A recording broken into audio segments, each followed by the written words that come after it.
Yung beer ba, carbohydrates? Di po. Talaga? The sponsors, fans, they send food. Small win na sa akin pag hindi nila kinain yung donut or yung junk food na nandyan. Whatever you eat will be, it will show sa sakit mo or your energy, everything else. So, eat better and then you'll be stronger, healthier. Your output is better, you'll recover better. We have to accept the fact that whatever it is that we put inside our body, that will really determine our output. Definitely, being part of 2 Olympic cycles, yung pinaka-return nun for me, people became aware of how important nutrition is. Welcome back to another episode of Homestretch. The question of every athlete, sports manager, sports fan, and sports enthusiast is always this: what does it take to make a champion? We witnessed the triumphs of Hidilyn Diaz and Caloy Yulo in the past Olympics. And we're now getting caught up in the rush of premier collegiate sports in the UAAP Season 87. Today, we learn that the magic of champions is actually careful science and craft, food, and nutrition. In this episode, I'm joined by a doctor of culinary medicine and sports nutrition, Dr. Joanne Tan, and Olympic nutrition coach, Jeaneth Aro. Powerful women, silent workers, who make sure our athletes reach their prime and perform their best. This is Pató Gregorio. Learn with me in this new episode of Homestretch.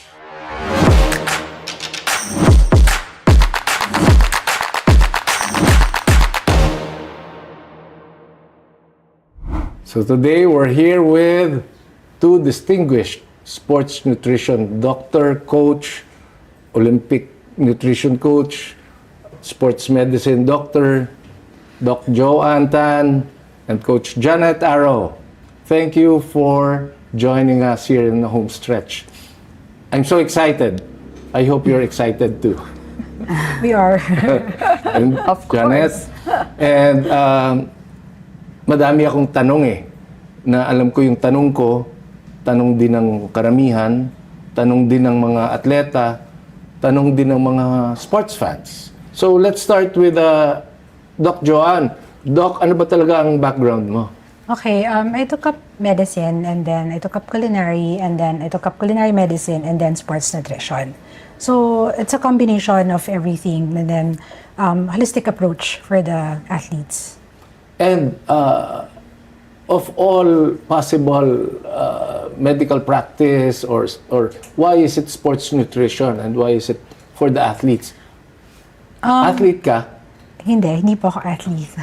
Trying pa lang po. But why are you in this field, Doc Joanne? Okay, it started with, after taking up medicine, I saw that there's a gap in nutrition. Parang every time we have classes or every time there's an approach a patient, we give medicine, we do a battery of tests. But when you see there's a gap parang may kulang, meron pwedeng gawin. So I do some research, I did some research and then I took up culinary and then culinary medicine. And then the sports nutrition came is after I started taking care of the LaSalle Lady Spikers. I felt like, syempre, they got me to do their meal planning. Pero for me to be able to understand the girls better and the sport better, I took up sports nutrition in Barca. And then that's where I integrated everything. So it's a good journey kasi nga nakikita ko na it can help in injury prevention, it makes them eat better kahit tapos na yung career nila. Pag naturuan mo sila kumain ng tama, mas may longevity, mas may sustainability, and yung well-being nila, mas natutulungan natin. And they don't get out of shape. Yes. Because when you stop, tapos exactly. bigla kang lalaki. Yeah. And then yung injuries will happen. Kaya, yes, and they get sick also. Kasi, di ba, kain ka ng kain pag athlete ka. So, pag nag-stop ka na mag-training or tapos na yung career mo, maybe in college, you keep on eating pa din. So, nagkakaroon ka ng iba't ibang sakit. Hypertension, diabetes, obesity. So, we help them prevent it. Okay. But you mentioned you took up medicine, you took up culinary. So you're a chef doctor. Yes, I am. So I do meal planning also So for tama the yung chef doctor. Yes, yes. That's so unique. Yes, it is. It's my passion actually that evolved into something in helping other people. And you're helping now UAAP teams, and you're helping professional teams. Yes, also. And yeah, De La Salle. Yes. It's my favorite school. I know.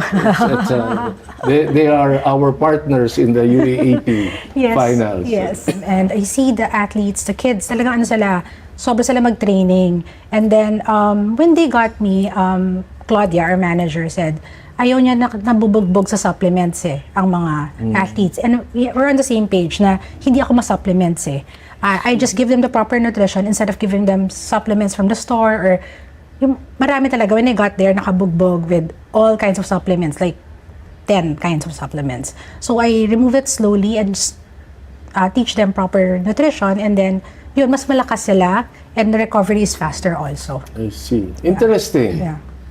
Coach Jeaneth, dami na nating pinagsamahan, but you know, you've taken care of all our Olympians, but I never had the opportunity to ask you, ano ba talaga yan, Coach Jeaneth? Tell me, what do you do in taking care of our athletes, the boxers, the weightlifters, the gymnasts, the Olympians? Tell us more, Coach Jeaneth. Actually, my approach per sport is different. It also differs based on the person or the athlete. So, for example, sa boxing team, since team approach yan, I check the menu for the team. Tapos, there are individual boxers whom I need to focus on with regards to their weight cutting. Kasi it's a weight class sport. So, I have to really pay attention to maximizing quality weight loss, meaning yung fat, yung nawawala sa body nila, and at the same time, na may maintain nila yung muscle mass while losing weight. Dapat hindi nako-compromise yung performance. So, tinuturuan ko sila on how to eat properly in order to achieve that goal. I also teach them how to supplement wisely, meaning hindi sila dapat magpa-positive sa WADA test because we know that our national athletes are subjected to doping tests. So, yun yung sa boxing. But for weightlifting, I handle individual athletes. So I act not only as their nutritionist, but also as their support coach, which nandun talaga ako sa tabi ng athlete during the actual competition. So I manage not only the nutrition during the training phase, so yung weight cutting, ganyan, because weightlifting is a weight class sports.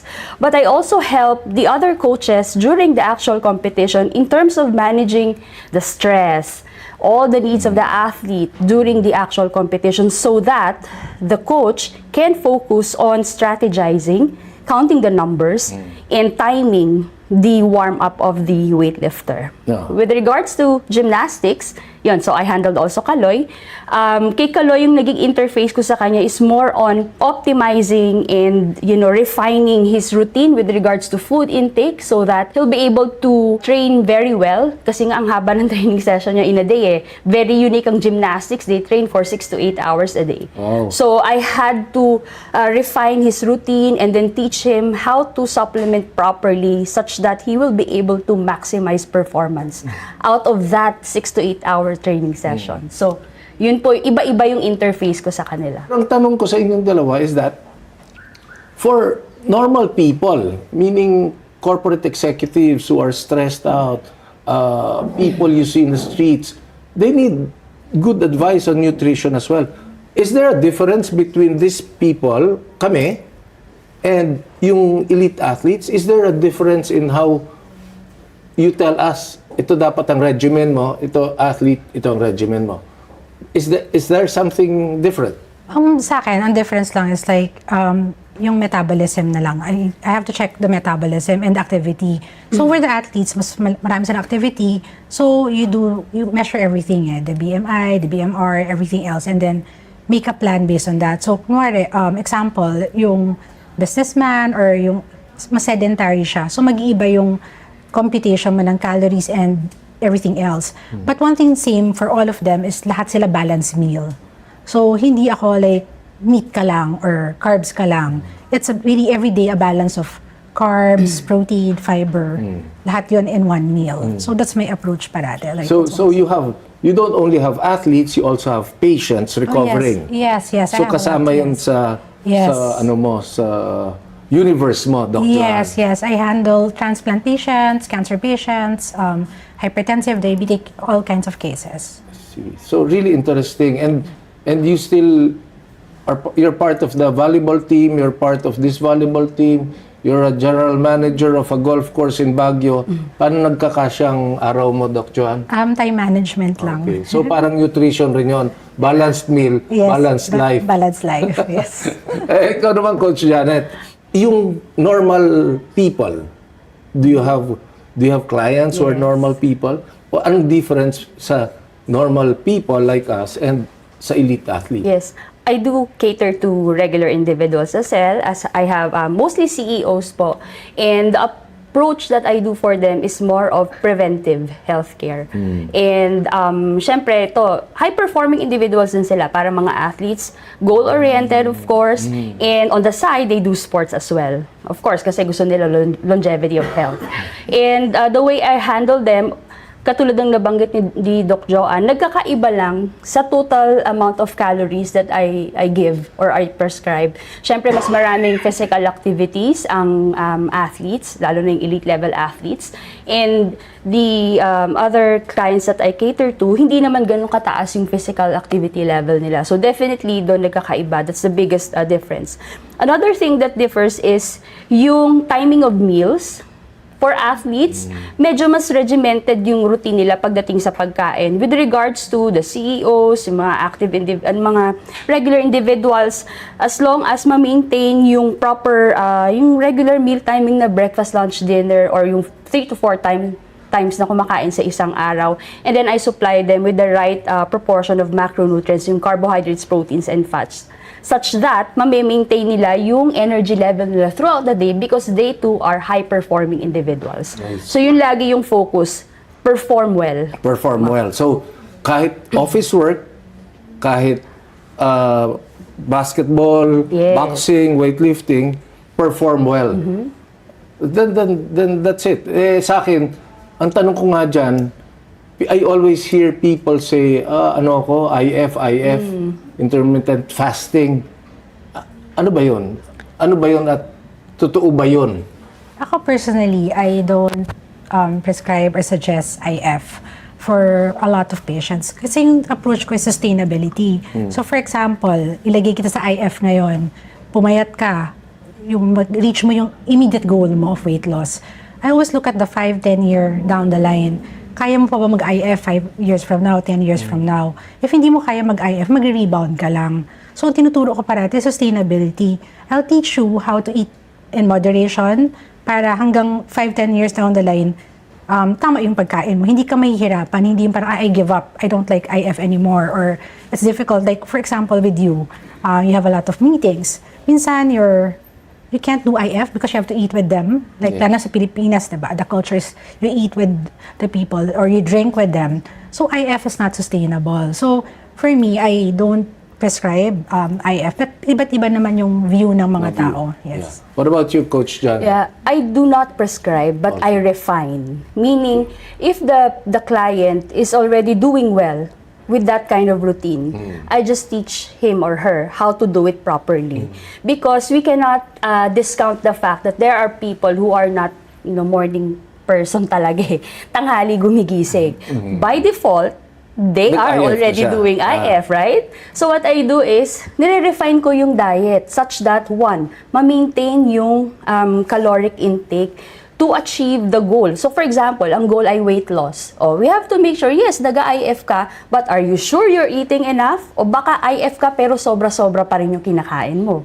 Di ba? Maraming ganun. They're wondering, naka-IF na ako pero hindi ako pumapayat. Because you're actually not eating less calories, you're eating more. Because you're depriving yourself in the morning, ang tendency, you will eat more. I see.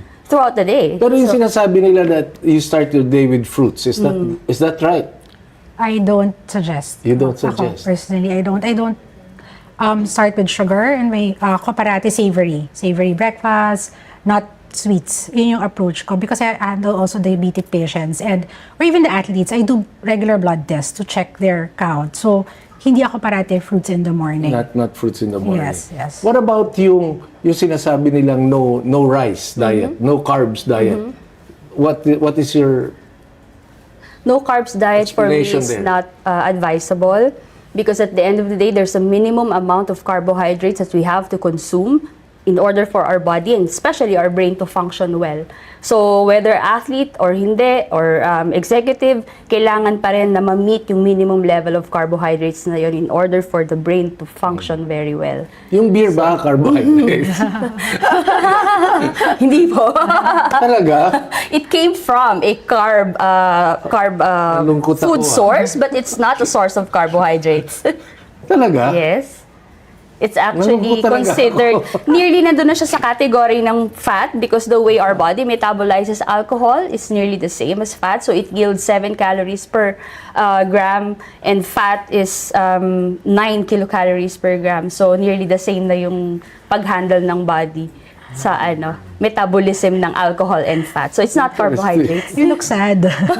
Sorry, I have to tell the truth. I'm really sad. I'm really sad. Now, sige, I have to refocus. May isa pa akong tanong, pero yung mga tanong ko, ito yung mga tinuro sa akin nung atleta pa ako na hindi naman kami nananalo. Pero ito yung tanong ko, yung pag nagkaka-cramps, kakain ka raw ng saging. Totoo ba yun? Ako, I give banana before pa the games. Before pa magka-cramps, nagbabanana na ako. So, pero, yes, and during the game, nagbabanana. And because what? The potassium. Yeah, is it the potassium in the banana? Yes, it's the that prevents cramps? It helps, the potassium. Yeah, before I address cramps in athletes, may mga series of evaluation pa akong ginagawa. I don't just give banana or potassium, no? But I evaluate the etiology or yung cause, basically. Is it because drastic yung increase ng intensity? So for example, in basketball setting, halimbawa, matagal bangko yung player mo. And then all of a sudden, bigla mong nilagay ng 10, 15 minutes, dire-diretso. Of course, risk for cramps yun kasi hindi siya sanay. So I address first, ine-evaluate ko muna, ano ba yung cause? Kasi kung yun ay because of sudden increase in intensity, definitely nutrition won't be able to address that. But if it's because of poor electrolytes or poor hydration, then definitely that's when nutrition will come in. So halimbawa kung napansin ko na sobrang dami magpawis ng athlete ko, I have to prevent it not just by giving banana but rather for hydrating. I-hydrate ko ng maayos yung athlete ko because this particular athlete is a heavy sweater. Malakas siya magpawis. So, it begins dun sa understanding kung sino yung athlete mo, ano yung background niya, ano yung position niya, for example, in basketball, gaano siya ka-frequent naglalaro. That's how I look at the management. Kumbaga, malawak. So, I don't just give something na just to address at the moment kung ano yung issue, but rather I look at the holistic background. Alam mo, really very interesting. So many years, walang medalya ng ginto ang Pilipinas at sinasabi nila, I read one article na in Australia, they spend millions of dollars to produce an Olympic gold. And isa siguro sa pinakamahal na component dyan is your field, sports nutrition and sports medicine, di ba? Pero ang sa akin, if I have a young kid, gusto maging atleta, or gusto ko siyang maging atleta, anong dapat, habang bata pa siya, ano dapat ang nutrition niya? Ako, I don't want to look at it as like sports nutrition lang, no? So as early as you can, ako, I don't give mga preservatives, yung mga food na mga ultra-processed. It's teaching them early on to eat properly, eh. Kasi in general ngayon, kumakain, puro may mga delata, hotdog, mga ganon. They're all ultra-processed. So yung palate ng mga bata, nasasanay sila sa maalat, sa ganong klase na food, and they're unhealthy at a young age. But kung bata pa lang, tuturuan mo sila kumain ng balanced meal, then early pa lang, binibigyan mo sila ng stronger na body. Okay. Yeah, so the way I approach it is, number one, I evaluate yung growth curve ng bata. So, normal ba yung growth patterns niya? And then, I address it yung sa nutrition with regards to supporting the growth and development of the young athlete. And then second is yung performance nutrition, wherein isusupply natin ano yung needs niya as an athlete with the extra physical activity that the kid does. Ano yung mga needs na yon. So two-pronged approach siya. Hindi natin pwedeng pabayaan yung growth and development because the young athlete is still growing. So that's one area na laging nakakalimutan ng mga magulang pag nandun na sa field ng sports yung yung bata. Focus na lang sila sa performance. But they don't even consider na, oh, lumalaki pa ba ng tama yung anak ko? Tumatangkad pa ba siya ng tama? Diba? Tapos, nagmamature ba ng tama yung body niya? Nasusundan ba yung tamang pattern? So, yun yung mga areas na kailangang i-remind sa mga parents po with regards to proper nutrition for young athletes. And I guess, Coach, Doc, importante sa akin malaman natin, ano ba ang pinaka-memorable experience nyo in this field? Because kukonti lang kayo eh. Anong pinaka-memorable experience nyo when it comes to sports? Oh, definitely being part of 2 Olympic cycles in Tokyo and Paris Olympics and being able to contribute to our Olympic medalists. So, from Tokyo to Paris, lahat naman po yun, hinandle ko yung nutrition program ng mga medalists natin. Definitely, that's one of the memorable part of being able to practice sports nutrition in Philippine sports. But siguro sabihin ko na rin na yung pinaka return nun for me or yung sabihin kong magandang naidulot nun is more and more people became aware of how important nutrition is. Not only for athletes, but regular individuals as well. Because dati kasi hindi masyadong pinapansin lalo na sa mga athletes, parang ang focus lang lagi is training. You don't really understand how nutrition helps with regards to weight management, to performance, to recovery, to injury prevention. But now, more people are aware na okay, hindi pala pwedeng puro training lang ang iniisip ng isang athlete, ng isang coach, or even team management. Then, dahil dun sa part ng team management, syempre, nagiging conscious na rin sila. Kung yung mga athletes namin, kailangan ng nutrition, syempre kami din. Kumakain din naman kami, di ba? So, hanggang dun sa lumawak, even the parents are now more aware of how important nutrition is with regard to the needs of their children. And yun talaga po yung main objective ko, to be able to reach down dun sa grassroots level. Na dapat habang nagsisimula pa lang, tinututukan na yung food intake, yung nutrition ng isang bata because we've lost a lot of potential athletes because of poor nutrition habits. Alam niyo, si Coach Jeaneth, pag ni-review niyo yung first gold medal ng Pilipinas, nung na-pick up ni Hidilyn yung weights at nung binaba niya, pansinin niyo kung sinong unang niyakap ni Hidilyn, yun si Coach Jeaneth. Kasama rin kami sa Paris, kasama rin kami kay Caloy Yulo, kasama rin kami sa boxing. And yun lang, kailangan natin ng gold sa boxing sa LA, Coach. Hopefully, Huwag mong bibitawan yan. Huwag mong bibitawan yan. Kailangan magka-gold tayo sa boxing. Hopefully, that's the next. Doc Joanne, anong pinaka-memorable para sa'yo? What makes you very happy as a culinary medicine doctor?